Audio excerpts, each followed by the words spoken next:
एक घने जंगल में एक छोटा सा खरगोश रहता था। वह बहुत तेज दौड़ सकता था, लेकिन उसे मेहनत करना बिल्कुल अच्छा नहीं लगता था। वह हमेशा सोचता, जब मैं इतनी तेज दौड़ सकता हूं तो बाकी काम की क्या जरूरत है।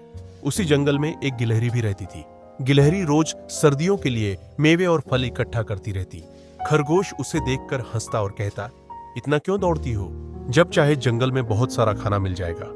गिलहरी मुस्कुराकर जवाब देती, आज मेहनत करूंगी तो कल भूखी नहीं रहूंगी। दिन बीतते गए। धीरे धीरे सर्दी का मौसम आ गया। पेड़ों पर फल कम हो गए, घास सूख गई। अब खरगोश ने खोजा तो उसे कहीं भी खाना नहीं मिला। वह भूखा प्यासा भटकने लगा। तभी उसे गिलहरी दिखी। उसकी छोटी सी बिल में ढेर सारे मेवे और फल सुरक्षित रखे थे। गिलहरी ने खरगोश को देखा और उसे भी कुछ खाने को दे दिया।